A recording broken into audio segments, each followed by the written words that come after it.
Easter పండుగ ప్రపంచం అంతా కూడా చాలా ఘనంగా అద్భుతంగా చేసుకునే పండుగ. ఎందుకంటే యేసుప్రభు వారు చనిపోయి తిరిగి లేచినటువంటి రోజు. చరిత్రలో మనిషి అన్నవాడికి చావే. హల్లెలూయా. దేవుడు అని పిలువబడుతున్న వారికి కూడా చావే.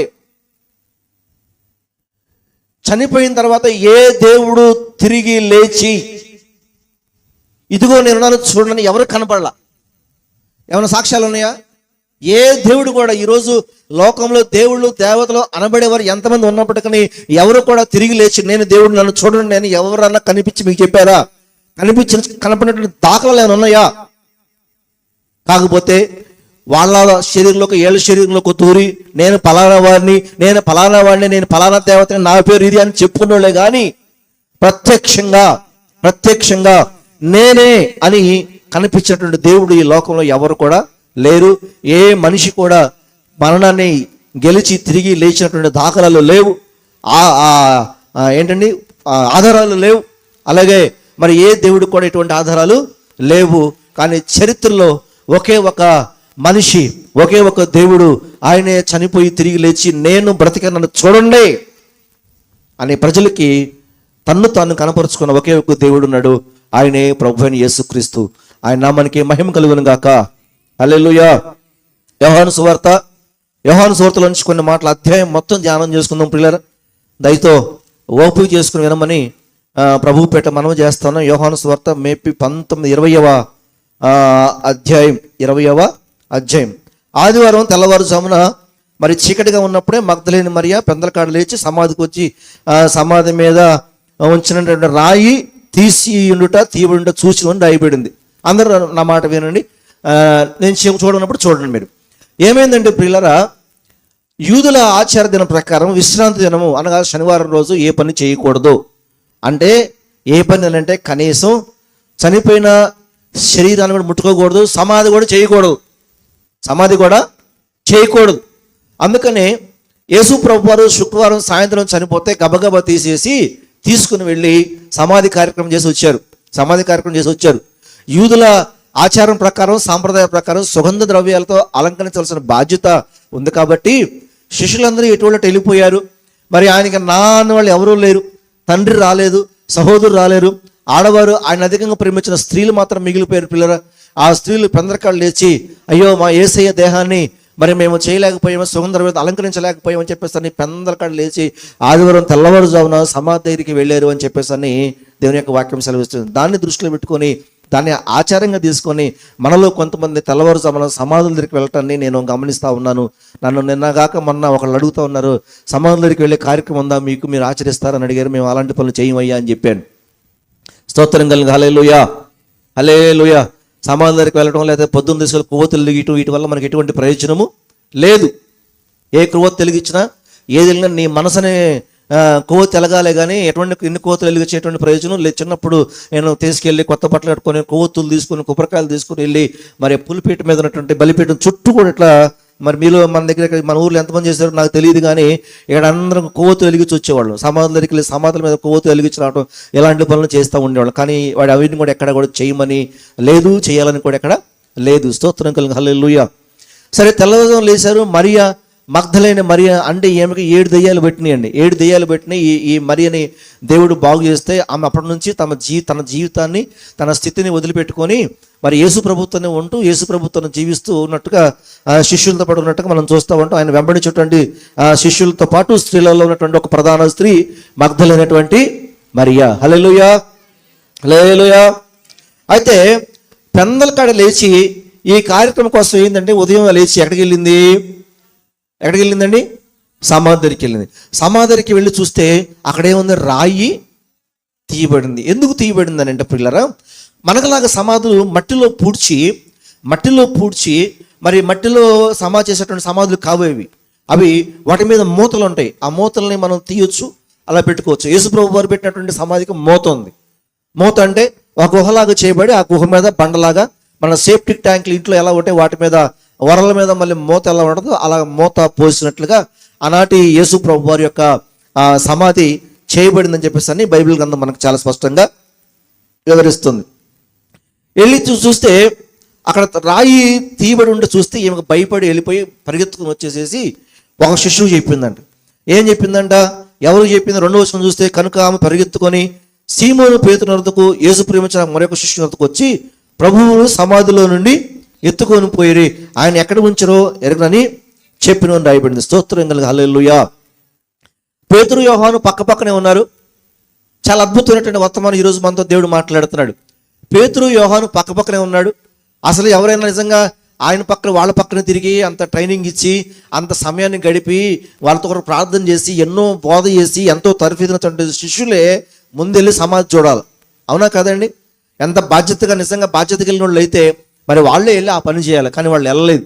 వెళ్ళకపోగా బయట ఉంటే ఆ స్త్రీ వెళ్ళి పిల్లల సమాధి చూసి వచ్చి పేతురు యోహాను చెబితే పేతురు యోహాను పరిగెత్తుకుంటూ పోయారు. దేవునికి స్తోత్రం కలుగు. పేతురు పరిగెత్తుకుంటూ పోయి ఇది నిజమా కాదా, సమాధి తీయడం ఏంటి, ఈ సమాధి అవసరం ఏమొచ్చిందని చెప్పేసి అని పేతురు పరిగెత్తుకుంటూ వెళ్ళి చూస్తే లోపల రాయి తీయబడిందంట. లోపల రాయి తీసేద్దాం. చూడండి 3వ చూస్తే, కాబట్టి పేతురును ఆ శిష్యుడు బయలుదేరి సమాధి ఎదుకు వచ్చి వారిద్దరూ కూడి పరిగెత్తుండగా ఆ శిష్యుడు పేతురు కంటే త్వరగా పరిగెత్తి ముందుగా సమాధి ఎదుకు వచ్చి వంగి నారబట్టలు పడ్డ చూచును గాని అతడు సమాధిలో. యోహాను వచ్చాడు, చూశాడు కానీ లోపలికి వెళ్ళ. యోహాను వచ్చాడు, చూశాడు కానీ లోపలికి వెళ్ళ. ఆ మరొక శిష్యుడు ఉన్నాడు, ఆయన పేతురు పిల్లరా, ఆయన వచ్చి చూశాడు, నారబట్ట పడిన చూశాడు కానీ 2వసారి చూస్తుంటే అదే 6వ వచనంలో, అంతటా సీమోను పేతురు అతను వెంబడి వచ్చి సమాధిలో ప్రవేశించి నారబట్టలు పడి ఉంటాయి. ఆయన తల రుమాలు నారబట్టలు ఉండక వేరుగా ఒక చోట చుట్టి చూచి అప్పుడు మొదట సమాధి వద్దకు వచ్చిన ఆ శిష్యుడు లోపలికి పోయి చూచి నమ్మిడు. మొట్టమొదట యోహాను వచ్చాడు. హల్లెలూయా. మొట్టమొదట యోహాను వచ్చాడు, చూశాడు, బయటే ఆగిపోయాడు. తర్వాత పేతురు వచ్చాడు, చూశాడు, లోపలికి వెళ్ళాడు, నమ్మలేదు. మళ్ళా బయట నుంచి చూసిన శిష్యుడు లోపలికి వెళ్ళాడు. లోపలికి వెళ్ళి సమాధి మొత్తం చూసి అప్పుడు నిజంగా నేను లేడు అని నమ్మాడు. స్తోత్రం కలుగు, హల్లెలూయా. నమ్మాడు. నమ్మిన తర్వాత లేదని నమ్ముతున్నాడు కానీ ఈయన 3వ రోజున తిరిగి లేస్తాడు అనేటువంటి విషయాన్ని మాత్రం వాళ్ళు గ్రహించలేదు. స్తోత్రం కలుగు, హల్లెలూయా. గ్రహించలేకపోయారు. అయితే ఆ స్త్రీ అంట ఎక్కడికి పోకుండా ఆ స్త్రీలు తిరిగి వెళ్ళిపోయారంట. చూశారంట, నమ్మారంట, వెంటనే వెళ్ళిపోయారంట. కానీ ఆ తర్వాత ఏం జరిగింది, ఈ శరీరం, ఈ మృతదేహం ఏమైపోయిందని వాళ్ళు ఆలోచన చేయలేకపోయారంట. అయితే ఆ స్త్రీ, హల్లెలూయా, చూడండి ఎంత ప్రాముఖ్యమైన స్త్రీయో. ప్రభు కొరకు పొద్దున లేచి వచ్చింది. ప్రభు ఆ సమాధి రాయి తీసుకుంటూ చూసింది. ఇప్పుడు ఆమె అనుకుంటా ఉంది, ఇప్పుడు ఈ శరీరం, ఈ మృతదేహం ఎక్కడికి పోయింది, ఏమైంది అని ఆలోచన చేస్తా ఉంది. పిల్లల దేవుని నామానికి మహిమ కలుగును గాక. వెళ్ళి అటు ఇటు చూస్తూ ఉంటే ఒక మనిషి అక్కడ నిలబడితే ఆ మనిషిని చూసి అంటా ఉందంట, అయ్యా అయితే మరియు ఇక్కడ చూసా అయితే మరియా సమాధి బయట నిలిచి ఏడ్చుచుండెను. ఆమె ఏడ్చుచూ సమాధిలో వంగి చూడగా తెల్లని వస్త్రం ధరించిన 2 దేవదూతలు యేసు దేహం ఉంచబడిన స్థలంలో తల వైపున ఒకడును కాళ్ళ వైపున ఒకడును కూర్చుండుట కనబడిన. స్తోత్రం కలుగాక. చూడండి, మొట్టమొదటి ఒక వ్యక్తి వెళ్ళాడు, ఏమీ చూడలేకపోయాడు. 2వసారి ఒక వ్యక్తి వెళ్ళాడు, నారబట్టలు అంటే మృతదేహం మీద చుట్టబడిన నారబట్టలు కనిపెట్టి ఉండటం చూశాడు. 3వ వ్యక్తి వెళ్ళింది, 3వ వ్యక్తి మధ్యలోనే మరి వెళ్ళింది. ఆ ఇద్దరు కనబడిన దర్శనం, ఆ ఇద్దరు కనబడిన ఒక దృశ్యము ఈమె చూడగలిగింది.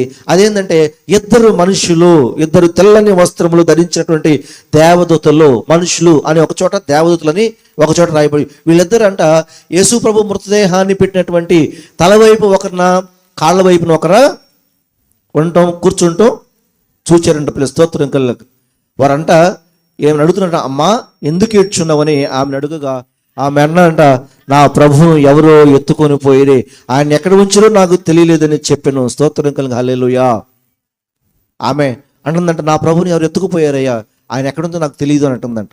తర్వాత 14వ వచనం చూస్తే ఆమె ఈ మాట చెప్పి వెనక తట్టు తిరిగి యేసు నిలిచి ఉంటే చూచను కానీ ఆయన యేసు అని గుర్తుపట్టలేదు.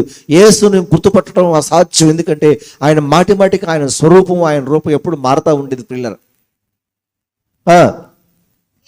యేసు, అమ్మా ఎందుకు ఏడ్చుచున్నావు, ఎవరిని వెతుకుచున్నావు ఆమెను అడగగా ఆమె తోటమాలి అనుకొని అయ్యా నీవు ఆయన మోసుకొని పోయిన యెడల ఆయన ఎక్కడ ఉంచుతో నాతో చెప్పుము, నేను ఆయనను ఎత్తుకొని పోవుదును. ఓ ఎంత గొప్ప మాట అండి. ఏమంటుందండి? శిష్యుల్లాగా వెళ్ళిపోయిందా? వెళ్ళలేదే.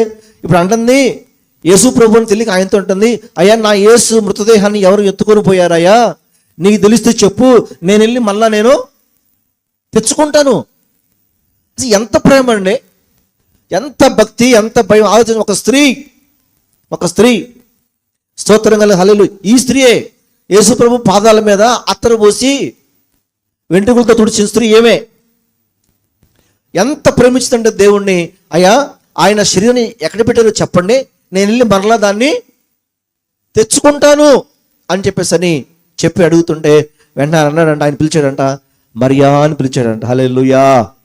ఆ మాటకి వెంటనే ఆమె స్వరాన్ని గుర్తుపట్టింది.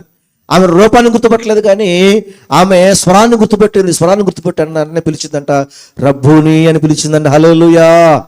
అంటే హెబ్రీ భాషలో బోధకుడా అని అర్థం. ఆమె గబగబా వెళ్ళిపోయి యేసు ప్రభువుని ముట్టుకునే అలవాటు, దగ్గరికి వెళ్ళిపోయి ముట్టుకునే అలవాటు. ఇప్పుడు అలాగే వెళ్ళబోతుంటే రావద్దు నన్ను ముట్టుకోవద్దు అంటున్నాడు. ఎవరు? యేసు ప్రభు. ఎందుకనంటే నేను ఇంకా తండ్రికి ఎక్కిపోలేదు, ఇప్పుడు నేను మనిషిని గాను, నేను తండ్రి దగ్గరికి వెళ్ళాను, మధ్యలో ఉన్నా, నువ్వు నా దగ్గర రావద్దు, వెళ్ళి శిష్యులకు చెప్పు అన్నాడు. స్తోత్రం కలిగి హల్లెలూయా. శిష్యులకు చెప్పంటే ఆమె పరిగెత్తుకుంటూ వెళ్ళి శిష్యులకు చెప్పింది, కానీ శిష్యులు నమ్మలేదు. అందరూ ఒక గదిలో ఉన్నారు. గదిలో ఉన్నప్పుడు గది తలుపులు మూసినట్టు ఉండగానే యేసు ప్రభు వారు వారి మధ్యలో ప్రత్యక్షమయ్యి మీకు సమాధానం కలుగును గాక అన్నాడు. హల్లెలూయా.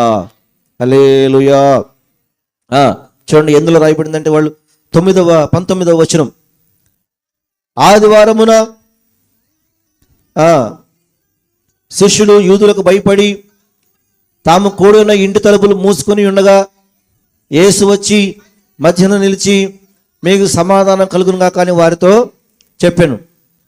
ఆయన అలాగ చెప్పి వారికి తన చేతులను ప్రక్కన చూపగా శిష్యులు ప్రభువును చూసి సంతోషించి స్తోత్రం కలిగి, అప్పుడు అన్నాడంట దేవుడు, మీకు సమాధానం కలుగును గాక అన్నాడంట. స్తోత్రం కలిగి హల్లెలూయా. వెంటనే ఆయన ఆ మాట చెప్పి వారి మీద ఊది మీరు పరిశుద్ధాత్మను పొందుకోండి అని చెప్పాడంట. మీరు పరిశుద్ధాత్మని పొందుకోండి అని చెప్పాడు. కానీ పరిశుద్ధాత్మను పొందుకోలే వాళ్ళు. పరిశుద్ధాత్మను పొందుకోండి అని చెప్పి అప్పుడు అన్నాడంట, మీరు ఎవరి పాపాలను క్షమిస్తారో అవి క్షమించబడతాయి, ఎవరి పాపాలు నిలిచి ఉండనిత్తురో అవి నిలిచి ఉండిన వారితో చెప్పిన స్తోత్ర. జాగ్రత్త గుర్తుపెట్టుకోండి పిల్లరా, దైవజనులు కానీ పరిశుద్ధాత్మ విశ్వాసులు కానీ వారి జీవితంలో ఎవరి ఏదైనా పాపము వాళ్ళు క్షమించకుండా ఉంటే అవి అలాగే నిలిచిపోతాయి. అది దేవుడి అధికారం. ఇదిగో మీ మీద పరిశుద్ధాత్మ ఊతున్నాను, మీరు ఎవరి పాపాలు క్షమిస్తారో వారి పాపాలన్నీ కూడా క్షమించబడతాయి అని చెప్పేసి శిష్యులకి ఆ రోజు యేసు ప్రభు వారు చెప్పారు. స్తోత్రం కలిగి హల్లెలూయా.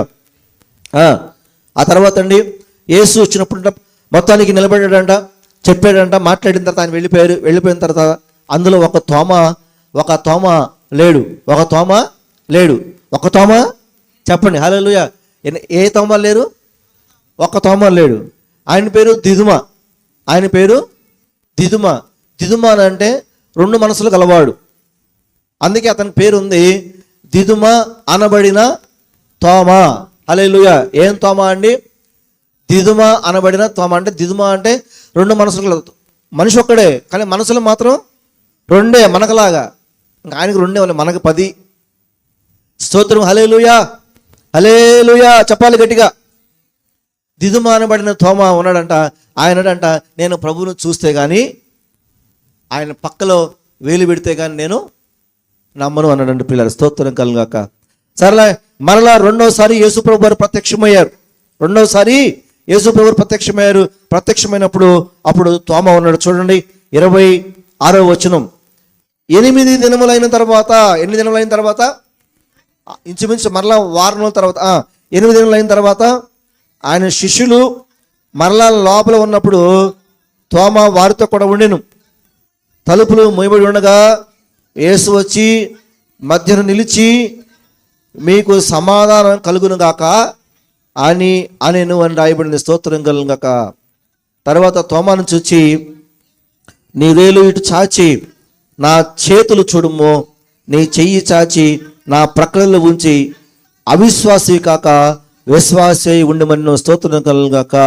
వెంటనే తోమా అంటున్నాడంట, నా ప్రభువా నా దేవా అని.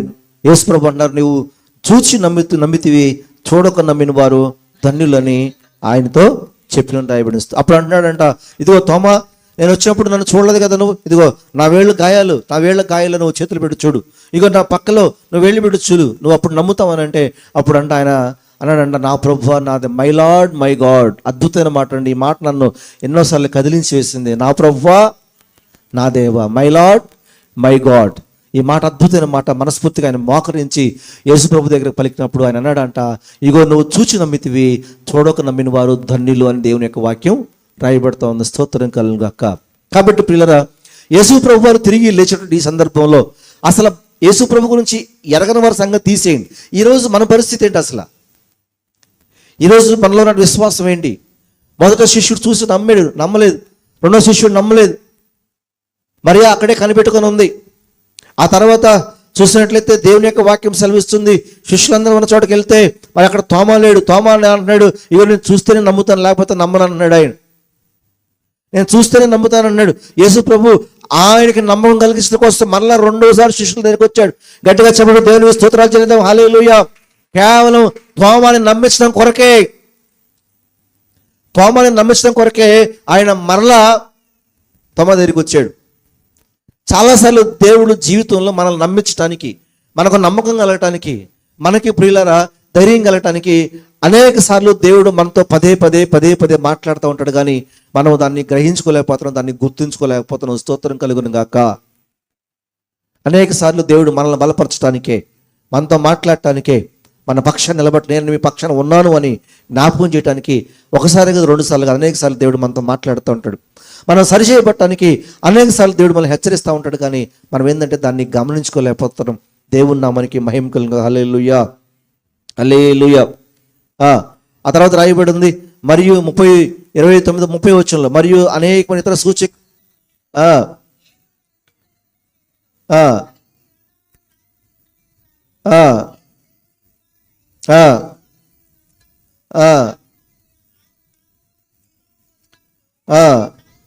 రాయబడి స్తోత్రం కలుగాక.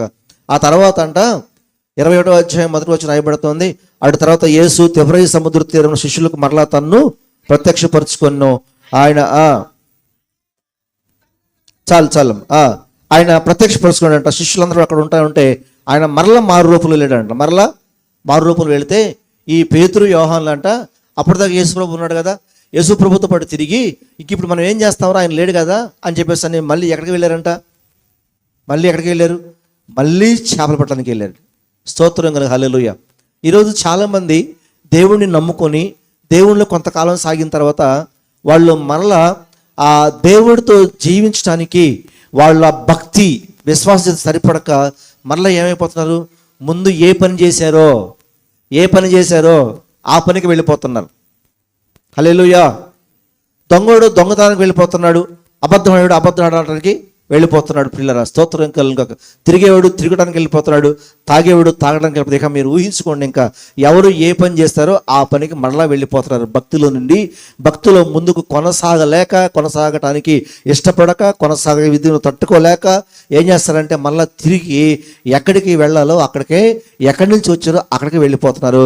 వీళ్ళు కూడా వీళ్ళ వృత్తి చేపలు పట్టే వృత్తి కాబట్టి మరలా వీళ్ళు సముద్రానికి చేపలు పట్టుకోవడానికి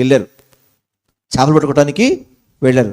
ఇంకో విషయం ప్రియారు, ఇందులో ప్రధానుడిగా ఎంచబడిన వ్యక్తి పేతురు. వయసులో పెద్దవాడు, అనుభవంలో పెద్దవాడు, యేసు ప్రభుకి అతి దగ్గరగా అతి సమీపంగా ఉన్న వ్యక్తి పేతురు. ఈ పేతురు అంటాడు మిగిలిన వారితో, నేను తిబెరయి సముద్రానికి వెళ్ళి నేను చేపలు పట్టుకుంటానంటే మిగతా శిష్యులు కూడా ఏమన్నారో తెలుసా? మేము కూడా చూడండి ఎక్కడ రాయబడింది, 21వ అధ్యాయం 3వ వచనం, సీమోను పేతురు, నేను చేపల్లో పట్టబోదునని వారితో అనగా వారు, మేము నీతో కూడా వచ్చేదమని. స్తోత్రం కలుగాక. ఏమన్నారండి? పేతురు ఏమన్నాడు? నేను చేపలు పట్టడానికి వెళ్తున్నాను అబ్బాయి అంటే, మిగిలిన వారు ఏమన్నారండి? మేము కూడా నీతో పాటే చేపలు పట్టడానికి వస్తాం. అంతే కదా. మనలో ఒకళ్ళు పెద్దోళ్ళు ఏ పని చేస్తే మిగిలిన వారందరూ అదే పని చేస్తారు కదండి కదా. అందుకే సంఘంలో పెద్ద మనుషులుగా పిలువబడేవాళ్ళు, పరిచయంలో వాడబడేవాళ్ళు మాదిరికరంగా ఉండాలి. మాదిరికరంగా. అందుకే సంఘ పెద్దల వ్యవస్థను దేవుడు ఏర్పాటు చేశాడు. వాళ్ళు ముందు రోల్ మోడల్గా ఉంటే వాళ్ళు అనుసరిస్తారు. వాళ్ళు ఏం చేస్తే మిగిలిన వారు కూడా అదే అనుసరిస్తారు. ఎక్కడైనా అంతే, కుటుంబ వ్యవస్థలైనా అంతే, సమాజంలో అంతే, ఉద్యోగులైనా అంతే. ఉద్యోగంలో ఆఫీసర్ లేటుగా వచ్చాడు అనుకోండి, మిగిలిన వాళ్ళు ఎలా వస్తారు? లేటుగా వస్తారు. అలాగే ఇంట్లో మరి తండ్రి కానీ తల్లి కానీ సరిగా లేరు అనుకోండి, పిల్లలు కూడా దాన్ని చూసే నేర్చుకుంటారు. వాళ్ళని బట్టి అంటే మాదిరి, వాళ్ళు ఎలా ఉంటే మిగిలిన వారు కూడా అలాగే పెద్దలుగా ఎంచబడేటువంటి వాళ్ళు ఏ రీతిగా ఉంటే వారి కిందటువంటి వాళ్ళు దాన్నే ఫాలో అవడానికి ఇష్టపడతా ఉంటారు. స్తోత్రం కలుగును గాక. హల్లెలూయా. దేవుని నామానికి మహిమ కలుగును గాక.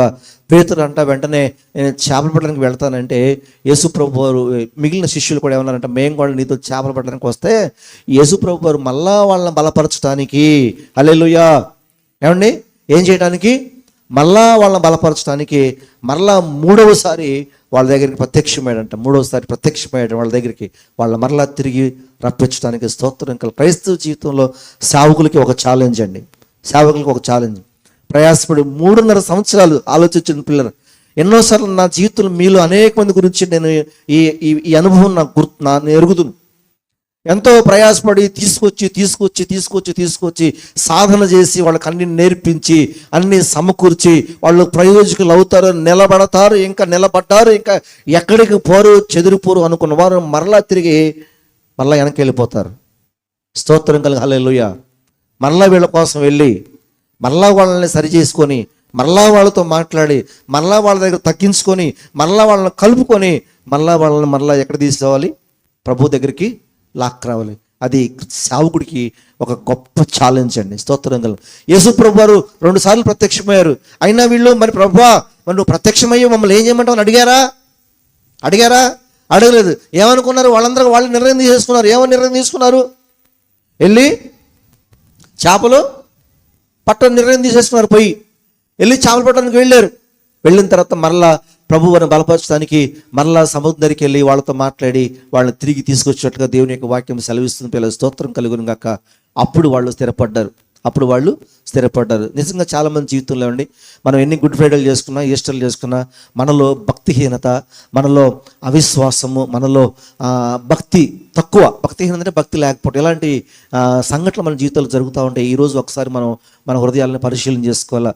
ఇన్ని కార్యాలు చూసిన మనం, వాళ్ళు ప్రభువుతోనే ఉన్నారు, ప్రభువుతో నడిచారు, సమాధి చేసినప్పుడు చూశారు, సమాధి రాయి పొల్లించబడిన చూశారు, కానీ వారి జీవితాల్లో యేసు ప్రభువు 3వ రోజు తిరిగి లేస్తాడు అని చెప్పిన మాట మాత్రం వాళ్ళు గుర్తుపెట్టుకోలేకపోయారు. వారి భక్తి జీవితం సన్నగిల్లిపోయింది పిల్లలు. వారి విశ్వాస జీవితం పడిపోయింది. జీవితంలో అనేక మనం పడిపోతాం. రాత్రి కూడా ప్రార్థన చేస్తామంటే దేవుడు బయలుపరిచాడు, నీతిమంతుడు 7 సార్లు పడిన తిరిగి లేస్తాడు. నీతిమంతుడు 7 సార్లు పడిన తిరిగి లేస్తాడు. మీ విశ్వాస జీవితం, మీ భక్తి జీవితంలో ఒకవేళ గడిచిన సంవత్సరాలన్నింటిలో, గడిచిన కాలన్నింటిలో ఎక్కడైనా అవిధేయత, ఎక్కడైనా లోపం, భక్తిలో లోపం, విశ్వాసంలో లోపం, ప్రవర్తనలో లోపం ఏదైనా ఉంటే వాటిని సరి చేసుకోవడానికి దేవుడు మరొకసారి మనకు అవకాశం ఇచ్చాడు. వాటిని మరలా సరి చేసుకునే ప్రయత్నం చేద్దాం. దేవునికి స్తోత్రం కలుగును గాక. దేవుని నామానికి మహిమ కలుగును గాక. హల్లెలూయా, హల్లెలూయా. ఎందుకంటే యేసు ప్రభువు తానే స్వయంగా శిష్యుల దగ్గరికి వెళ్ళి ఆ రోజు వారిని పట్టుకొని తీసుకొని వచ్చి మరలా వారికి ఒక బాధ్యతను అప్పగించేట్టుగా మనం చూస్తూ ఉంటాం. ఆ మట్టుకొస్తే మీలో అనేక మందిని అనేక సార్లు దర్శించి 1కి 10 సార్లు ఫోన్లు చేసి మీతో మాట్లాడి మిమ్మల్ని ప్రభు యొద్దకు నడిపించిన సందర్భాలు ఎన్నో ఉన్నాయి. మీ కొరకు టెన్షన్ పడి, బాధపడి, దుఃఖపడిన సందర్భాలు కూడా చాలా ఉన్నాయి. ప్రియులారా, మీరు ఎక్కడ ప్రభువుకు దూరం అయిపోతారో, ఎక్కడ నేను పడ్డ ప్రయాసంతకు అర్థమైపోద్దో అని చెప్పేసి మీ గురించి చింతించి సమాధానం లేని రాత్రులు ఎన్నో నేను గడిపానని చెప్పడానికి నేను ఏమాత్రం కూడా సిగ్గుపడట్లేదు. స్తోత్రం కలుగు. హల్లెలూయా. ఇప్పుడు మీరేం చేయాలంటే స్థిరపడాలి. మీరేం చేయాలంటే ప్రభు సన్నిధిలో స్థిరపడాలి. భక్తి అంచెలంచెలుగా ఎదగాలి. ఒక ఉద్యోగంలో మనకు ప్రమోషన్ వస్తుంది, జీతం పెరుగుద్ది. ఏమండి, మన లైఫ్ స్టైల్లో మనం పుట్టిన కాడ నుంచి మనం అంచెలంచెలుగా ఎదుగుతూ ఉంటాం. చిన్నపిల్లల తర్వాత యవనస్తుల తర్వాత ఒక భర్తగా, భర్త అయిపోతే ఒక తండ్రిగా, తండ్రి అయిపోతే ఒక తాతగా, యవన స్థితి ఎదుగుతూ ఉంటారు. అలాగే ఆడపిల్లలు ఒక భార్యగా, ఒక తల్లిగా అలాగే ఎదుగుతూ ఉంటారు.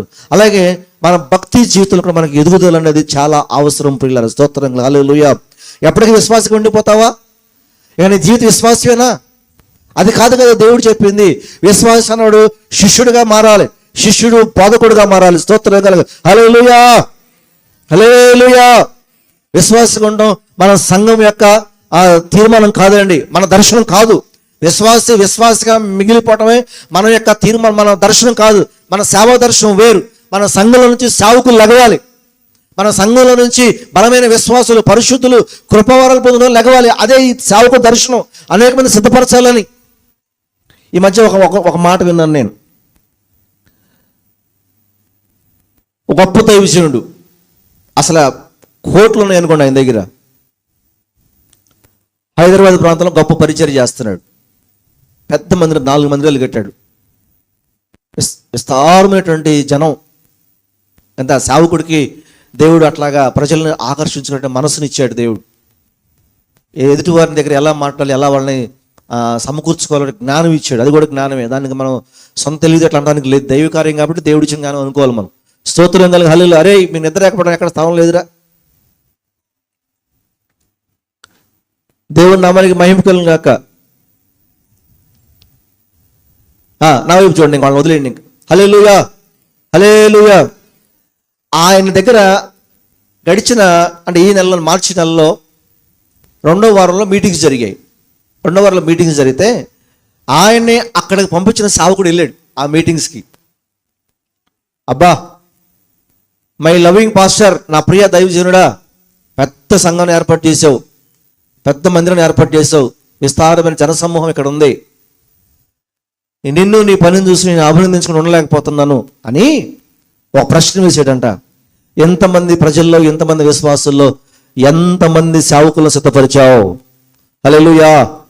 ఎంతమంది సేవకులను సిద్ధపరిచావంటే ఆ పాస్టర్ గారి నోట్లో నుంచి మాట్లేదంట, నో వర్డ్. ఎందుకంటే సేవకులను ఆయన సిద్ధపరచలేదు. ఆయన సమకూర్చుకున్నాడు, ఆయన సంఘాన్ని ఏర్పాటు చేశాడు, ఎక్కడ ఉన్న అక్కడ ఉంచాడు తప్ప ఏ రోజు సేవకులు లెగవాలనేటువంటి ఆశ కానీ, తలంపు కానీ, దర్శనం కానీ ఆయన జీవితంలో లేదు.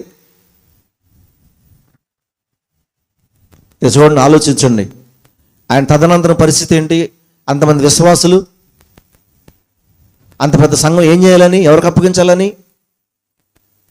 వెనకాల మనకి సేవలో సహకరించే వాళ్ళు, వాక్యం బోధించడం మనకు అవసరం కదా, లేగవాలి కదా.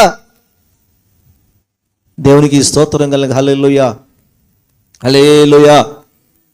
యేసు ప్రభువు చెప్పారు, ఆయన పని ముగించాడు, ఇంకా పని కొనసాగించవలసింది శిష్యులు.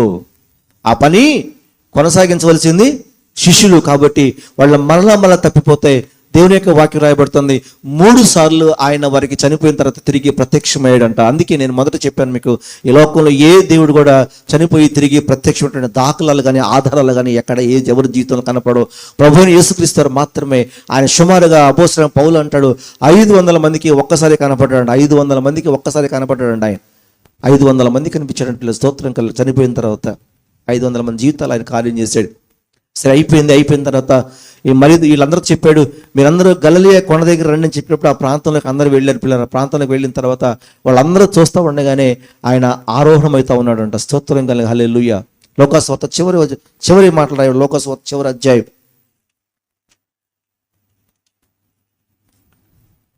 లోకాసువార్త 24వ అధ్యాయం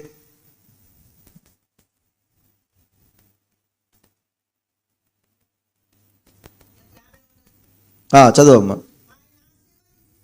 దానికంటే ముందుగా 48 నుంచి, ఏ సంగతులకు మీరే సాక్షులు, ఇదిగో నా తండ్రి వాగ్దానం చేసినది మీ మీదకి పంపుచున్నాను, మీరు పైనుండి శక్తి పొందు వరకు పట్టణంలో నిలుచున్న వారితో చెప్పాను. ఆయన బేతని వరకు వారిని తీసుకొని పోయి చేతులెత్తి ఆయన వారిని ఆశీర్వదించును. వారిని ఆశీర్వదించుండగా ఆయన వారిని ప్రత్యేకించబడి పరలోకమునకు ఆరోహణమాయను. వారు ఆయనకు నమస్కారం చేసి మహానందంతో యెరూషలేమునకు తిరిగి వెళ్ళి ఎడతెక్క దేవాలయం నుండి దేవునికి స్తోత్రము చేయిచుండి హల్లెలూయా. ఆయన బేతనియా, ఎప్పుడు కూడా ఆయన బేతనియా, బేత్వే గ్రామాలు ఎక్కువ ఉండటం ఆయనకి ఇష్టం. ఆ ప్రాంతం వరకు శిష్యులందరూ తోడుకొని పోయి అక్కడ ఆరోహణమై అక్కడ వాళ్ళని ప్రత్యేకించి వాళ్ళని ఆశీర్వదించి ఆయన ప్రత్యేకించబడగా ఆయన అక్కడ నుంచి ఆరోహణమైనట్టుగా మనం చూస్తూ ఉంటాం. వచ్చేటప్పుడు వెళ్ళేటప్పుడు వాళ్ళకి చెప్పిన మాట ఏంటంటే, మీరు యెరూషలేముకు తిరిగి వెళ్ళొద్దు, కానీ ఎడతెగక ఇక్కడే దేవాలయంలో ఉండి మీరు దేవునికి స్తోత్రాలు చేయండి అని ఆయన చెప్పినట్టుగా మనం చూస్తూ ఉంటాం. ప్రియుల స్తోత్రం కలుగును గాక. ఈ లోకాస్తోత్రం రాసినటువంటి వైద్యుడు అనేటువంటి ఈయనే మళ్ళా అపోస్తుల కార్యాలు కూడా రాశాడు. అక్కడ మన దీని కంటిన్యూషన్ ఉంటుంది చూడండి. అపోస్తుల కార్యాలు 1వ అధ్యాయం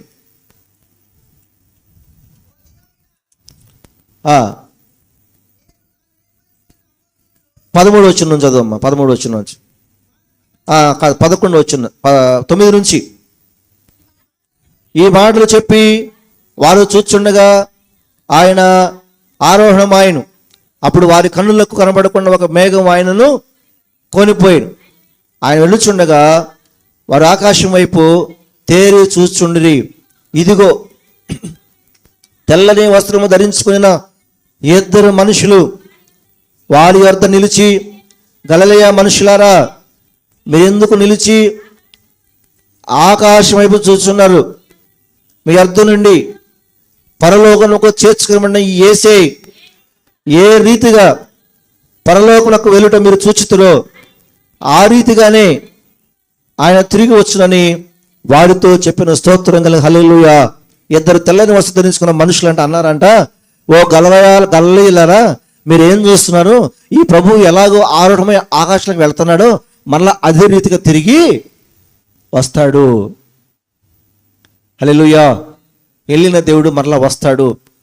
దాన్ని 2వ రాకడ అని చెప్పబడింది. ప్రియులారా, ఆ వెళ్ళి వచ్చేలోపు క్రైస్తవులైన వారికి, శిష్యులకి దేవుడు ఒక పని అప్పగించాడు. ఆ పని చేయటమే, ఆ పనిని నెరవేర్చడమే నీ ధర్మం. నువ్వు విశ్వాసంగా ఉన్నావా? దేవుని అంగీకరించావా? బాప్తిసం తీసుకున్నావా? ప్రభు భక్తులు స్థిరపడుతున్నావా? అయితే దేవుడు నీకు ఒక బాధ్యతనిచ్చాడు. ఆ బాధ్యత నెరవేర్చడం నీ ధర్మం. ఆ బాధ్యత నెరవేర్చడం నీ ధర్మం. కాబట్టి ఈ రోజున ప్రత్యేకంగా నేను దేవుని యొక్క సేవకుడిగా మీకు మనవి చేస్తా ఉన్నా. పిల్లరా, దేవుడు మనతో సూటిగా మాట్లాడుతూ ఉన్నాడు. ఈరోజు నువ్వు చేయాల్సిన పని ఏంటి? ఆ రోజు వాళ్ళు ఏం చేశారు? యేసు ప్రభువు వారు చెప్పారు, మీరు యెరూషలేముకు వెళ్లకుండా మేడగదిలో ఉండి ప్రార్థన చేయని చెప్పినప్పుడు, పిల్లరా 2వ అధ్యాయం 1వ వచనం వాళ్ళందరూ కూర్చొని సుమారుగా 120 మంది వాళ్ళందరూ ప్రార్థన చేస్తారంట. స్తోత్రం కలుగా. చూడండి 14వ వచనం, 1వ అధ్యాయం అపోస్తలుల కార్యాలు 14వ వచనం. వీరందరూ వీరితో కూడా కొందరు స్త్రీలను, యేసు తల్లి అయిన ఆయన సహోదరులను ఏక మనసుతో ఎడతెగక ప్రార్థన చేయుచుండిరి. ఆ కాలమందు ఇంచుమించు 120 మంది సహోదరులు కూడి ఉండగా పేతురును వారి మధ్యలో నిలిచి, వాళ్ళందరూ సుమారుగా 120 మంది యెరూషలేము పట్టణంలో మేడగదిలో ప్రార్థన చేస్తూ ఉంటే, పిల్లరా, పెంతెకొస్తేనే పండగ రోజున అంటావు అందరూ ఒక చోట కూడి ఉండగా వేగంగా వచ్చి బలమైన గాలి వంటి ఒక ధ్వని ఆకాశం నుండి అకస్మాత్తుగా వారున్న ఇల్లంతయు నిండెను. మరియు అగ్నిజ్వాల నుండి నాలుకలు విభాగింపబడినట్లుగా వారికి కనబడి వారిలో ఒక్కొక్కరి మీద వ్రాలగా అందరూ పరిశుద్ధాత్మ నిండిన వారే. ఆ ఆత్మ వారికి వాక్శత అనుగ్రహించిన కొలది అన్ని భాషలతో మాట్లాడి సారి. స్తోత్రం కలుగును గాక. చూడండి ప్రియారా, విశ్వాస జీవితంలో ఒక క్రమం, ఒక ఎదుగుదల, లెవెల్స్ ఉంటాయి. లెవెల్స్, ఈ విభాగం, ఆ విభాగంలోనికి మనం చనిపోయే లోపు దేవుడిని నమ్ముకున్న తర్వాత ఆ విభాగంలోకి మనం వెళ్ళాలి. హల్లెలూయా. ఒక ఉద్యోగంలో జాయిన్ వ్యక్తికి అంచెలంచెలుగా ప్రమోషన్ ఉంటుంది. ప్రమోషన్ లేని పోస్ట్ అయితే ఇంక్రిమెంట్లు ఉంటాయి. 5,000 జాయిన్ 5,000కి ఉంటాడు. అలాగే జీతం పెరుగుతుందా? స్థాయి పెరుగుతుందా? హోదా పెరుగుతుందా? కదా, దేవుని స్తుత్రం. మనం అలాగే ఉన్నామా? 10 సంవత్సరాల క్రితం మనం ఎలాగ ఉన్నాం, ఇప్పుడు అలాగే ఉన్నామా? మనకు పిల్లలు, మనకి ఇల్లు, ఇంట్లో వస్తువులు ఒక్కొక్కటి సమకూర్చుకుంటున్నామా లేదా? హల్లెలూయా. చెప్పండి స్తోత్రం కల. హల్లెలూయా. ఎదుగుతున్నామా లేదా? మన జీవితంలో దేవుడు మనం అనుకునే మనకు సమకూర్చి పెడుతున్నాడా లేదా? అంటే మన స్థాయి కూడా పెరుగుతూ ఉంది, మన జీవిత విధానం కూడా మారిపోతుంది. మరి మన భక్తి విధానం ఎక్కడ మారుతుంది? చూడండి, శిష్యుల లైఫ్ స్టైల్ని చూద్దాం ఒకసారి. శిష్యులు యేసు ప్రభుతో ఉన్నంత కాలం ఆయనతో తిరిగారు, ఆయన నమ్మారు, ఆయన చూశారు. ఆయన లేనప్పుడు మరలా వీళ్ళు ఎక్కడికి వెళ్ళారో అక్కడికి వెళ్ళిపోయారు. స్తోత్రం కలుగు. హల్లెలూయా. అంటే ప్రతి విశ్వాసికి, ప్రతి ఇంటికి, ప్రతి సమాజానికి ఒక నాయకుడు ఖచ్చితంగా కావాలి. అర్థమవుతుందా? ఒక నాయకుడు ఖచ్చితంగా కావాలి. సామెతల గ్రంథం రాయబడింది, నాయకుడు లేని జనులు చెడిపోతారు. వెనకాల యవనస్తులారా వింటున్నారా, స్త్రీలారా వింటున్నారా? మిమ్మల్ని గద్దించినప్పుడు మీకు బాధ కలిగించవచ్చు. నాయకుడే సరిచేసేవాడు మనకు కావాలి. యేసు ప్రభువు లేకపోయేసరికి వీళ్ళు ఏమైపోయారు? తిరిగి ఎక్కడికి వెళ్ళారు? చేపలు పట్టడానికి వెళ్ళిపోయారు. మోషే దేవుడితో మాట్లాడుతున్న ఏం చేశారు? వీళ్ళు దూడం చేసుకొని బంగారం అంతా తీసి కరగబెట్టుకొని దూడం చేసుకొని తాక్కుంటా, డ్యాన్సులు వేసుకుంటా, వాయిద్యాలు వాయించుకుంటా నువ్వే మా దేవుడు అని ఆడటం ప్రారంభించారు. కారణం ఏంటి? అది ఎందుకు జరిగింది? మోషే లేడు. అప్పుడు మోషే లేడు. చాలామంది గద్దింపుకు లోబడరండి. గద్దింపుకు లోబడాలి. ఇంట్లో పెద్దలైనటువంటి మీరు లోబడాలి. తల్లిదండ్రులకి పిల్లలు లోబడాలి. భర్తకి భార్య పిల్లలు లోబడాలి. అది దైవ క్రమం. అది చెప్పినట్టు నడుచుకోవాలి. నాయకుడు కావాలి, నాయకుడు కావాలి. వాళ్ళని దేవుడు ఎన్నిక చేశాడు మన కొరకు. కుటుంబాన్ని నడపడానికి ఒక నాయకుడిని, ఇంటి యజమానుని చేశాడు దేవుడు. స్తోత్రం. సంఘానికి ఒక సేవకుడు, ఉద్యోగంలో ఒక అధికారి, ఇలాగా ప్రతి చోట నాయకులు ఏర్పరచబడ్డారు. నాయకులని జనాలు చెడిపోతారు. యేసుప్రభు లేకపోయేసరికి వీళ్ళందరూ ఎక్కడికి వెళ్ళారండి? తిరిగి చేపలు పట్టడానికి వెళ్ళిపోయారు. అయితే యేసుప్రభు వారు నేనే ఉండి జీవితకాలం వాళ్ళు నడిపించాలని ఆయన ఉద్దేశం కాదు, కానీ వాళ్ళని ఒక్కొక్కరిని ఒక్కొక్క నాయకుడిగా చేయాలని ఆయన సంకల్పం. గట్టిగా చెప్పకు దేవుని స్తోత్రాలు చెల్లిద్దామండి. ఒక్కొక్కరిని ఒక్కొక్క నాయకుడిగా చేయాలని దేవుని యొక్క సంకల్పం. వాళ్ళు వచ్చారు, తిరిగారు. పిల్లరా, యెరూషలేము పట్టణంలో మేడగదిలో అద్భుతంగా పరిశుద్ధాత్మ పొందుకున్నారు. పరిశుద్ధాత్మను పొందుకున్న తర్వాత వారి జీవితమే మారిపోయింది. అందుకని విశ్వాసి దేవుణ్ణి అంగీకరించిన తర్వాత ఏం చేయాలంటే పిల్లరా, మనము మరి బాప్తిసం తీసుకున్న తర్వాత మన స్థాయి పెరగాలి. నేను చెప్పే లెవెల్స్ పెరగాలి. అలాగే భక్తి లెవెల్లో విశ్వాసిగా ఉంటావు. మొదటి దినాలు కొత్తగా ఉంటావు. ఆ తర్వాత నమ్మకమైన విశ్వాసిగా ఉండాలి. ఆ తర్వాత బాప్తిసం తీసుకోవాలి. ఆ తర్వాత పరిశుద్ధాత్మను పొందుకోవాలి. స్తోత్రం కలుగు. హల్లెలూయా. పరిశుద్ధాత్మను పొందుకున్నప్పుడు పిల్లలు ఇక్కడ ఏం జరిగిందంటే వారందరికీ ధైర్యం వచ్చేసింది. అప్పుడు సువార్త ప్రకటించడం ప్రారంభించారు. కాబట్టి పరిశుద్ధాత్మ అనేది తప్పనిసరిగా మనం అనుభవం మనం కలిగి ఉండాలి. నేను మీలో ఒక మాట అడుగుతాను. నేను మిమ్మల్ని అందరూ ఒక మాట మీకు కరెక్ట్గా చెప్పాలి. దెయ్యం ఉందా? దెయ్యం అనేది ఉందా? చెప్పు సుజాత. నువ్వు విజయవాడ నుంచి ఎడదాకా వచ్చి మౌనంగా ఉంటే ఎట్లాగా? మాట్లాడు. దెయ్యం ఉందా? గట్టిగా ఉందా లేదా? ఇంకా గట్టిగా వెనకాల మీరు. ఉందా లేదా? దానికి శక్తి ఉందా? ఏరా మాట్లాడు. వినపట్లేదమ్మా మీరు. మైక్లు ఇవ్వాలి మీకు. ఎక్క దెయ్యం ఉందా? దానికి శక్తి ఉందా? దేవుడున్నాడా? దేవుడికి శక్తి ఉందా? ఆ శక్తి మీకుందా? హల్లెలూయా. ఆ శక్తే పరిశుద్ధాత్మ శక్తి.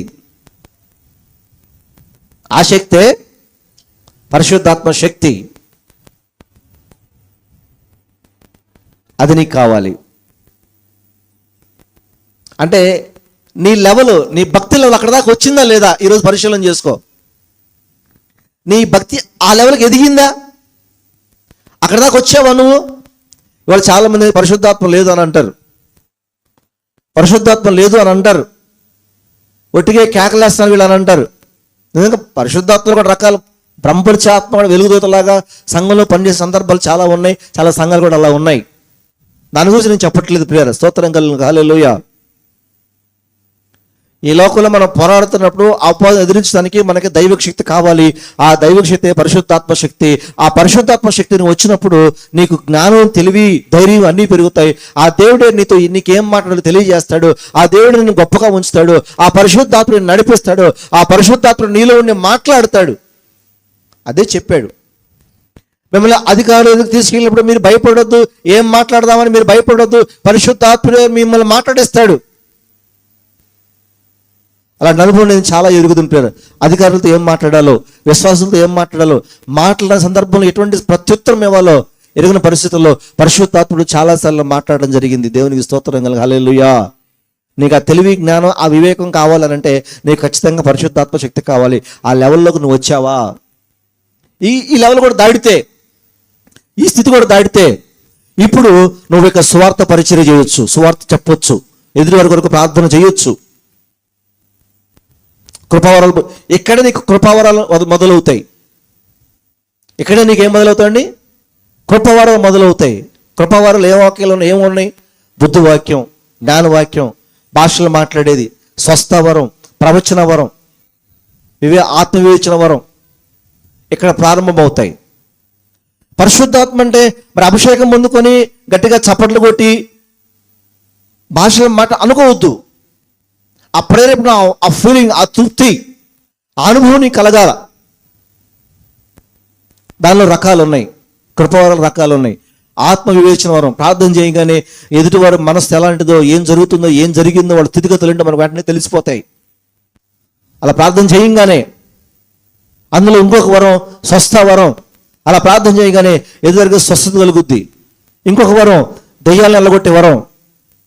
ఇంకొక వరం బుద్ధివాక్యం. వాళ్ళు చెప్పగానే ఎదురు వాళ్ళ వాక్యం పట్టపడతారు. వాళ్ళకి ఏ స్వస్థలు ఏముండవు. జస్ట్ వాక్యం చెప్పగానే వాళ్ళకి ఆ వాక్యం ద్వారా పట్టబడతారు. ఇంకా జ్ఞానవాక్యం. ఇవన్నీ కూడా కృపాలు, 9 రకాల కృపావరాలు ఉన్నాయి. ఈ కృపావరాలకు నువ్వు ఎదగాలి. ఈరోజు నందిగా వెళ్ళండి, ఎంతమంది సిలువలు మోతున్నారో. పల్లగిరి గట్టు మీదకి వెళ్ళి తెలుస్తుంది. పల్లగిరి గట్టు, రామేడుపల్లి గట్టుకి వెళ్ళాలి ఇప్పుడు మీరు. హల్లెలూయా చెప్పండి గట్టి, హల్లెలూయా. మనం మోయాల్సిన సిలువలు కాదు, మనం మోయాల్సింది ఎదుటి వారి ఆత్మల కొరకు భారాన్ని మోయాలి. మనం అది మోయాలంటే నీకు ఈ కావాలి. ఎన్ని సంవత్సరాల భక్తులు, నీ భక్తి జీవితం ఎక్కడుంది? ఇంకా నువ్వు విశ్వాసగానే ఇంకా నువ్వు కడుక్కుంటే ఉండి ఇంకెప్పుడు కడుక్కుంటావు? ఎప్పుడు ఇదవుద్ది నీ జీవితం. అందుకే అపోస్తలుడైన పౌలు అంటాడు, కాలాన్ని బట్టి చూస్తే, దేన్ని బట్టండి? కాలాన్ని బట్టి చూస్తే మీరు బోధకులై ఉండవలసిన వారే ఉన్నారు. హలో, ఏంటి మీ పనులు మీరు బిజీగా ఉన్నారు?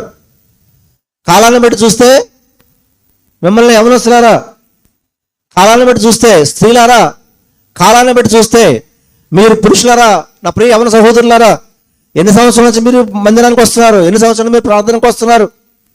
అలాంటి సంవత్సరాల తరబడి వచ్చే వాళ్ళని అపోస్తలుడైన పౌలు అంటున్నాడు, కాలాన్ని బట్టి చూస్తే మీరు బోధకులై ఉండవలసిన వారే ఉన్నారు. కానీ ఏంటంట కానీ మీకు ఇంకా పసిపిల్లలకు పాలు పెట్టినట్లుగా. స్తోత్రం కలుగు. హల్లెలూయా.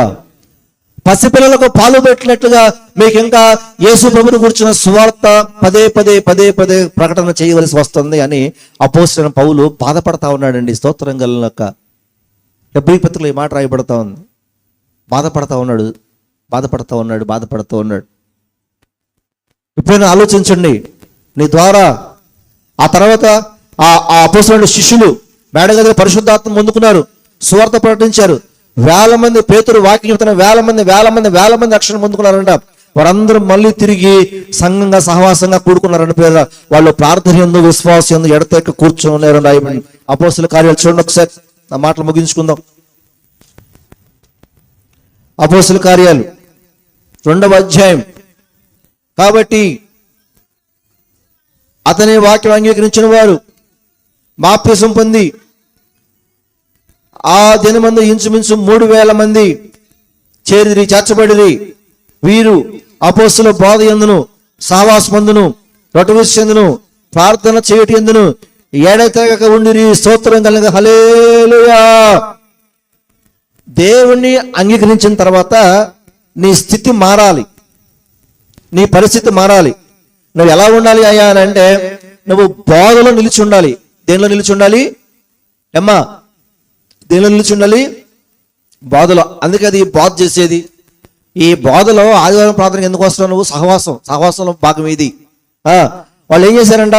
అపోస్తలుల బోధ ఏందంటే, ఏం బోధ, వాళ్ళ పైన ఉన్నటువంటి నాయకులు ఉన్నటువంటి ఏం బోధ చేశారో ఆ బోధలో వాళ్ళు నిలిచారంట. ఈరోజు ఎంత బోధ చేసినా మీరు నిలబడట్లా. ఎంత బోధ చేసినా మీరు క్రమాన్ని మార్చుకోవట్లా. చిన్న ఉదాహరణే మీ స్కార్పులు. చెప్తున్నాను ఉదాహరణ. ఇలాంటి ఈ చిన్న విషయమే. ఇంకా భక్తి విషయాల్లో, జీవితాల్లో మార్చుకునే విషయాల్లో, ఆలోచనలు మార్చుకునే విషయాల్లో, మనసులో మార్చుకునే విషయాల్లో మీరు ఏనాడైనా ప్రభు మాటకు లోబడుతున్నారా? కానీ వాళ్ళు బోధ మీద నిలిచినారంట, పరిశుద్ధులు. అందుకే పూర్వ సంఘం పరిశుద్ధ సంఘం అది. అప్పుడు చూడండి, వీడు అపోస్తలుల బోధ యందు, ఆ తర్వాత సహవాసం కాదు, ఆగండి, సహవాసం. సహవాసం అంటే ఏంది? ఒకరితో ఒకరు కలిసి ఉంటాం. ఈరోజు దౌర్భాగ్యమైన స్థితి ఏంటంటే, మరి అన్ని సంఘాలు ఉందో మన సంఘాలు తెలియదు, కానీ అసలు మనం ఒకరిని పట్టించుకోము. ఒకరి నుంచి ఒకరు ఆలోచించుకోం. ఒకళ్ళ ఇంట్లో ఎవరికైనా బాగలేకపోతే పక్కన దగ్గర కూడా రారు. అలా అందరికి ఇలాగే జరుగుతుంది. నా ఇంట్లో ఏమైనా జరిగింది అనుకో, నాకేమైనా బాగలేదు అనుకో, రవి పట్టించుకోవట్లా, అడగట్లా. రవికి ఏమైనా బాగలేదు అనుకోండి, నేను అడగట్లా. నేను చేస్తే కదా అది రావడానికి, అలవాటు కావడానికి. స్తోత్రం కలిగి హల్లెలూయా. సహవాసం అనేది ఎందుకంటే పిల్లరా, అందరం కూర్చొని సహవాసంగా ప్రభువుని మహింపరచడానికి, వాక్యాన్ని నేర్చుకోవటానికి, ప్రార్థన చేసుకోవటానికి, ఒకరితో ఒకరు భావాలు పంచుకోవటానికి, ఒకరితో ఒకరు సాక్ష్యాలు పంచుకోవటానికి సహవాసం అనేది మనకి కావాలి. అందుకే నీ సహవాసం ఎవరితో ఉండాలి? పరిశుద్ధులతో ఉండాలి. ఈ సహవాసం మనకు చాలా ఇంపార్టెంట్ అండి. అందుకే ఒక శనివారం ప్రార్థన జరిగినా, ఆదివారం ప్రార్థన జరిగినా, గోకూడికలు జరిగినా అక్కడికి మనందరం కూడుకోవాలి. నేను చెబుతున్నాను, కనీసం ఇన్నిసార్లు ప్రార్థనలో ఒక్కసారన్నా ఏదో ఒక ఇంట్లోనో ఏదో ఒక మన ప్రార్థనకు అందరం కూడుకున్నప్పుడు, అందరం కలిసి సరదాగా సంతోషంగా వాక్యం గురించి మాట్లాడుకుంటా, భోజనాలప్పుడు మాట్లాడుకున్నప్పుడు మీకు ఎప్పుడు సంతోషం అనిపించిందా? ఏ రోజైనా మీ ఇళ్ళకి వచ్చినప్పుడు, మేము వచ్చినప్పుడు, శ్రీని లాంటి వాళ్ళు, రాంబాబు, మేము అందరం కూర్చొని మీ అందరితో కలిసి ఆ పూట మీ ఇంటి దగ్గర ఉన్నప్పుడు టీ తాగుతున్నప్పుడు, కాఫీ తాగుతున్నప్పుడు, ఫోన్ చేస్తున్నప్పుడు కాసేపు మీతో గడుపుతా ఉంటే మీకు సంతోషం అనిపించలేదా? ఏం బ్రదర్, మనకు అనిపించలేదా? అలాగా కలుసుకుంటున్నప్పుడు, ఆయా ప్రాంతాలకు వెళ్ళినప్పుడు, ఆ మందిరాలకు వెళ్ళినప్పుడు, మందిరంలో ప్రార్థన లేకపోతే గృహకూడికలు జరిగినప్పుడు మనందరం వాడు కలుసుకుంటుంటే, అందరిని ఒకరినొకరు పలకరించుకున్నప్పుడు అందులో సంతోషం లేదా మనకి? ఆ సంతోషం కోసం మనకి ఏం కావాలంటే సహవాసం కావాలి. హల్లెలూయా, హల్లెలూయా. ఈరోజు ఉపవాస ప్రార్థన అంటే రారు, ఆదివారం ప్రార్థన అంటే రారు, శనివారం ప్రార్థన అంటే రాదు. ఫలానా ఇంట్లో ప్రార్థన ఉన్నాయా, అమ్మా వాళ్ళ పనుల్లో బిజీగా ఉంటారు, ఇగో వాళ్ళ తరపున నేనే చెబుతున్నానమ్మా అని గొంతు యించుకొని సావుకుడు చెప్పినా కానీ ఆ పక్కనే ఉంటారు, కానీ ఆ ఇంట్లోకి మాత్రం ఏందమ్మా రాలేదమ్మా పక్కనే ఉన్నా కదండి, వాళ్ళు చెప్పలేదు అయ్యగారు, వాళ్ళు చెప్పలేదు అన్నయ్య, వాళ్ళు చెప్పేది నేనే చెప్తున్నా వాళ్ళ తరపున, నీకేమైంది రావడానికి? అది అక్కడ లోపం, అది లోపం, మన లోపం అది. ఇలాంటి లోపాలని మనం సరి చేసుకోవాలి. ఏదో మనం పండుగలు చేసుకోవడం కాదండి, లోపాలను సరి చేసుకోవాలి ప్రియులారా. దేవునికి స్తోత్రం కలుగును గాక. మన ఇంట్లో ప్రార్థన చేసినప్పుడు అందరు రావాలి మనం కోరుకోవా? మరి ఎదురు వాళ్ళని ప్రార్థన చేసినప్పుడు అందరం వెళ్ళాలా వద్దా? నేను పదే చెబుతా ఉన్నా, మీ గృహాల్లో ప్రార్థన జరిగినప్పుడు వారికి పనులు ఒత్తిడిలో ఉంటారు, మర్చిపోవచ్చు, ఇంకా బాధ్యతలు ఉండొచ్చు. అలాంటప్పుడు ఇగో సంఘంలో మీకు ఆ విషయం తెలిస్తే మీరు వెంటనే ఆ ప్రాంతంలోకి రండి అని అనేసార్లు బోధ చేస్తుంటే మీరు సహవాసానికి ఒప్పుకోవట్లేదు. క్రైస్తవుడు అన్నాడు బోధలో నిలిచి ఉండాలి, సహవాసంలో నిలిచి ఉండాలి. తర్వాత రొట్టె ఎందుకు విరచాలంటే ప్రభు యొక్క మరణాన్ని ప్రతిరోజు మనం జ్ఞాపకం చేసుకోవాలి. ప్రభు యొక్క మరణాన్ని ప్రతిరోజు మనం ఏం చేయాలండి? మనం ఏం చేస్తున్నాం? నెలకోసారి ఇస్తున్నాం. ఆ నెలకోసారి నా బాప్తిజం తీసుకుని వస్తున్నారా? రారు. మరి బాప్తిజం తీసుకున్నావు నువ్వు? రొట్టెలో సహవాసం చేయటానికి ముందుకు రాని నీకు ఎందుకు బాప్తిజం తీసుకుని తెలియదా? ఈ సహవాసంలో నేను ఉండాలి, ఈ క్రమంలో నేను ఉండాలని. బాప్తిజం తీసుకున్నప్పుడు దైవజనుడు నీతో ప్రమాణం చేపిస్తున్నాడు కదా, నువ్వు సంఘానికి సేవకుడి మాటకు లోబడతావా, సంఘ కార్యక్రమంలో పాల్గొంటావా, నీ దశమ భాగం నుంచి ప్రభువును గణపరుస్తావా అని అక్కడ ప్రమాణం చేపిస్తున్నావుగా. అన్నీ మీకు తెలుసు కదా. ఆ ప్రమాణాలు చెప్తారు ప్రమాణం చేస్తున్నారు అక్కడ. మళ్ళీ ఎందుకు ఆ ప్రమాణాలు మీరుతున్నారు? ఇక్కడికి వచ్చిన తర్వాత ఆలోచించేయండి. నేను చెప్పట్లేదు, నేను మిమ్మల్ని ఎవరిని దేశంతో అనట్లేదు పిల్లలు. దేవుని వాక్యం చెబుతుంది. స్తోత్రం కలిగి హల్లెలూయా. తర్వాత ప్రార్థన చేయటందు ప్రార్థన చేయాలి. నువ్వు ఎప్పటికీ ప్రార్థన చేయాలి. ప్రార్థన చేయటం ఎడతెక్క ఉండాలి. ఈరోజు నేను నా ఆశ ప్రతి స్త్రీ ఇంట్లో పొద్దున్న లేచి ప్రార్థన చేయాలి. ఎంతమంది స్త్రీ మెడల్లో ప్రార్థన చేస్తున్నారు? నిజంగా మీరు ప్రార్థన చేస్తే నిజంగా దేవుడు మిమ్మల్ని దర్శించిన గొప్ప తల్లులుగా మీరు ఈ గ్రామంలో నిలిచిపోతారు. దేవునికి మహిమ కలుగు. హల్లెలూయా. నిజంగా ఉదయకాల సమయంలో నేను అడగట్లేదు, అది మీకు ప్రభుకు తెలుసు. కానీ నిజంగా నువ్వు ప్రార్థన చేస్తే ఉదయకాల సమయం వేకువజామున లేసి నువ్వు సంఘం నీ ఇంట్లో ప్రార్థన చేస్తే నిన్ను దేవుడు దర్శించటం మేమందరం చప్పట్లు కూడా అందరం అభినందిద్దామండి. ఉదయకాల సమయంలో ఎవరైతే ప్రార్థనలు చేస్తున్నారో, ఏ స్త్రీ అయితే ఇంట్లో ప్రార్థన చేస్తుందో వాళ్ళందరినీ మనస్ఫూర్తిగా మేము అభినందిస్తున్నాం. దేవుని నామానికి మహిమ కలుగును గాక. పిల్లలు, యవ్వనం పిల్లలు శ్రీని లాంటి వాళ్ళు ఆయన అంత ఉద్యోగ బాధ్యత పొద్దున్నే 4:30 లేచి 5 గంటలు లేచి గూగుల్ మీట్లోకి వచ్చి ప్రార్థన చేస్తారండి. నేను చెప్పే స్మార్ట్ ఫోన్లో ప్రార్థనకు రండి, లేకపోతే అట్లీస్ట్ మాతో పాటు ఏకీభవించి మీ ఇళ్లలో ప్రార్థన చేయండి అంటే ఇప్పుడు కూడా స్టిల్ 6ంటికి 7ంటికి లేచి వాళ్ళు కూడా లేకపోలేదు. ఆడవాళ్ళు, యవనస్తులు. అసలు ఇంట్లో తల్లి ముందు లేకవాలండి. ఇంట్లో తల్లి ముందు లేచి ప్రార్థన చేయాలి. నిన్ను చూసి కదా పిల్లలు నేర్చుకునేది, నువ్వు చేస్తే కదా పిల్లలు చేసేది. ఎందుకు ఇవన్నీ చెప్తున్నానంటే, చాలా చోట్ల ఈరోజు యేసుప్రభు లేచాడు, బండ లేచింది, సమాధి ఓడిందని 2 పాటలు పాడి జై జై కొట్టి పంపించేస్తారు. నా ఉద్దేశం అది కాదు. మన సంకల్పం వేరు, మన దర్శనం వేరు, మన సేవ వేరు, మన భారం వేరు. కాబట్టి ఆలోచించండి పిల్లరా. ఈరోజు దేవుని యొక్క వాక్యం సెలవుస్తుంది. నిజంగా నువ్వు ప్రభువుని అంగీకరిస్తే నువ్వు బోధలో ఉన్నావా, సహవాసంలో ఉన్నావా, రొట్టవిరుచుట్లో ఉన్నావా, ప్రార్థనలో ఎడతెక్కున్నావని తెలుసుకోవాలి. ఇవన్నీ ఉండేనంట. ఆ 43 వచనం రాయబడింది, అప్పుడు ప్రతి వానికి భయము కలిగెను మరియు అనేక మహత్కార్యాలు సూచక్రియలు అపోస్తుల ద్వారా జరిగెను. ఇప్పుడు ఇలా సంఘం ఉన్నప్పుడంట, సంఘంలో అద్భుత కార్యాలు సూచక్రియలు ఎవరి ద్వారా జరుగుతాయంట? అపోస్తుల ద్వారా. అంటే సేవకుడి ద్వారా. సంఘం ఎప్పుడైతే బోధలో, ప్రార్థనలో, రొట్టెవిరుచుట్లో, సహవాసంలో ఎడతెగక సంఘం ఉంటుందో అప్పుడు ఆ సంఘాన్ని నడిపించే సేవకుడి ద్వారా సంఘంలో ప్రజల్లో అద్భుతాలు సూచకులు జరుగుతాయి. సేవకుడు ఒక్కడే పైనుంచి ఊడిపడలా, దేవుడు నియమించాడు. దానికి సంఘం సహకరించాల. స్తోత్రం కలిగి హల్లెలూయా, హల్లెలూయా, హల్లెలూయా చెప్పాలి కడి హల్లెలూయా. ఇప్పుడు చెప్పినటువంటి భక్తి లెవెల్స్లో నీది ఏ లెవెల్ దగ్గరికి వచ్చింది టెస్ట్ చేసుకో. ఇక నీ స్థితి ఏంటో టెస్ట్ చేసుకో. నీ భక్తి ఎక్కడ దాకా నువ్వు అభివృద్ధి చెందావు? ఇన్ని సంవత్సరాల భక్తిలో ఏమి నేర్చుకున్నావు? పాట ఎవరైనా పాడతారు, చదువుకున్న ప్రతి ఒక్కడు వాక్యం చదువుతాడు. నీ స్థాయి పెరిగిందా లేదా? నీ విశ్వాసం పెరిగిందా? నీ వల్ల ఎంతమందిని సంఘానికి తీసుకొచ్చావు? మరి ఒక యవనస్తులారా మీరు ఆలోచించండి. మీ తోటి యవనస్తులు చాలా మంది ఉండిపోతున్నారు. మన ఉద్యోగం చేసే చోట మీరు స్థిరపడిన, ఇంకా స్టిల్ స్థిరపడిన యవనస్తులు వెనకాల ఉన్నారు.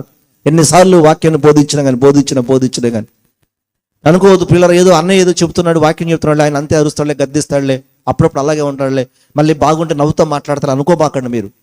స్తోత్రంగా హల్లెలూయా. ఇక్కడ చెప్పే ప్రతి మాట కూడా పరిశుద్ధాత్మ దైవావేశం వల్ల పలికిన మాట, దైవజనుడుగా నేను ఇక్కడ మాట్లాడుతూ ఉంటాను.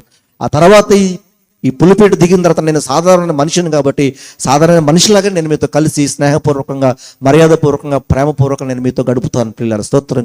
ఇక్కడ దేవుడు మాట్లాడేటప్పుడే మేము సరి చేసుకోవాలి, నేను సరి చేసుకోవాలి, అందరం సరి చేయబడాలి.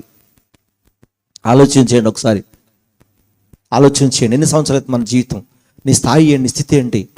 ఎదుటివారికి వాక్యం చెప్పగలుగుతున్నావా? ఎదుటివారిని నడిపించగలరు? స్త్రీలు మరి ముఖ్యంగా సంఘంలో స్త్రీలు వెనకబడిపోయి ఉన్నారు. ఒక స్త్రీకి సంబంధం లేదు, పొంతన లేదు. ఒక స్త్రీ గురించి ఒక ఇంటి గురించి ఆలోచించడం, ఏం జరుగుతుందో తెలియదు అసలు. ఏంటి మన వల్ల ప్రయోజనం ఏంటండి? ఎవరికి ప్రయోజనకరంగా ఉన్నాం మనం? ఎవరికి మనం ఇష్టంగా ఉన్నాం? ఎవరైనా మన ద్వారా మారుమనసు పొందుతున్నారా? ఎవరైనా మనం చూసి మెచ్చుకుంటున్నారా? ఎవరైనా మన ప్రవర్తన సరే పలానా వ్యక్తి మంచిదని ఆలోచన చేస్తున్నారా? లేకపోతే ఎంతసేపటికి మన మీద ఓరి అమ్మాయా ఏమా అనే చులకనగా మాట్లాడి మనం అవకాశం ఇస్తున్నాం అనేది ఆలోచించాలి. ఈరోజు దేవుడి దగ్గరికి వచ్చిన మనం సంపూర్ణంగా ప్రభు కొరకు పట్టబడాలి. లేకపోతే మన జీవితాలు ఏ రోజు ఎలా జరుగుతుందో మనకు తెలియదు. కాబట్టి ఆయన వచ్చాడు, వస్తాడు, మరలా రానై ఉన్నాడు, ఆయన మరలా తప్పక వస్తాడు. ఆయన ఈ లోకంలో ఏది ఆయన్ని బంధించలేకపోయింది. సమాధి మీద కాపలా పెట్టారంట సమాధికి. ఏమని? ఈయన తిరిగి 3వ రోజు లేస్తానన్నాడు. ఒకవేళ 3వ రోజు తిరిగి లేచినప్పుడు ఈ శిష్యులే ఈ శవాన్ని ఎత్తుకొని పోయి, ఈ శిరని ఎత్తుకొని పోయి అబద్ధాలాడి దేవుడు లేచాడని చెప్తారేమని చెప్పేసి అని కొంతమంది అబద్ధ డబ్బులు ఇచ్చంట. ఆడ కొంతమందిని ఏం చేశారంట? కాపలా పెట్టు, సైనికులు ముద్ర వేశారంట. సీలు ఎవరు సీలు? రోమా ప్రభుత్వం ముద్ర. ఆ ముద్ర వేసినప్పుడు ఎవరు తీయడం లేదు. ఇంకా రోమా ప్రభుత్వం ముద్ర వేస్తే దాన్ని ఎవరు తీయడం లేదు. గొలుసులతో సమాధిని కట్టేశారు. అయినా సరే దాన్ని ఎవరు ఆపలేకపోయారు. ఆకాశం ఇద్దరు దూతలు దిగొచ్చిన దేవుని యొక్క వాక్యం రాయబడింది. గట్టిగా చెప్పడానికి దేవునికి స్తోత్రాలు చెల్లిద్దాం. ఆ బలం నీకు కావాలా? ఆ శక్తి నీకు కావాలా? ఆ మహిమ నీకు కావాలా? ఇగో నేను చెప్పినటువంటి వాటిని నువ్వు అనుసరిస్తే, అనుకరిస్తే, అవలంబిస్తే, అధ్యయనం చేస్తే ఆ శక్తిని నువ్వు పొందుకుంటావు. ఆ శక్తిని పొందుకున్నాడే యేసు ప్రభు దగ్గరికి వెళ్ళగలుగుతాడు. ఆ శక్తిని పొందుకున్నోళ్ళే జీవాన్ని పొందుకోగలుగుతారు. లేకపోతే నువ్వు ఎప్పటికీ ఇలాగే ఉండిపోతావు. కానీ అన్ని రోజులు నీ రోజులు కావు. గుర్తుపెట్టుకో, అన్ని రోజులు నీ రోజు కావు. ఒకరోజు నువ్వు పట్టబడతావు, ఒకరోజు నువ్వు దొరికిపోతావు, ఒకరోజు నువ్వు నీ జీవితంలో అవమానం పాలే రోజు ఒకటి వచ్చింది. అది రాకముందే నిన్ను సరి చేసుకుంటే మంచిదని చెప్పేసి అని దేవుని యొక్క వాక్యం సెలవిస్తుంది. పిల్లరా, దేవుని నామానికి మహిమ కలుగుగాక. హల్లెలూయా, హల్లెలూయా. చరిత్రలో ఏ దేవుడు కూడా దేవతలు దేవుళ్ళు అని పిలువబడేవారు ఈ లోకంలో చాలా మంది ఉన్నారు, కానీ ఎవరు కూడా లేచి ప్రత్యక్షం అవ్వలేదు. యేసు ప్రభువు ఒకడే ప్రత్యక్షమయ్యి అనేక మంది కనిపించి, అనేక సార్లు కనిపించి నేనే అని చెప్పాడు. ఆయన ఒక్కడే దేవుడు అండి. ఆయన ఏది కూడా ఈ లోకంలో ఆపలేకపోయింది.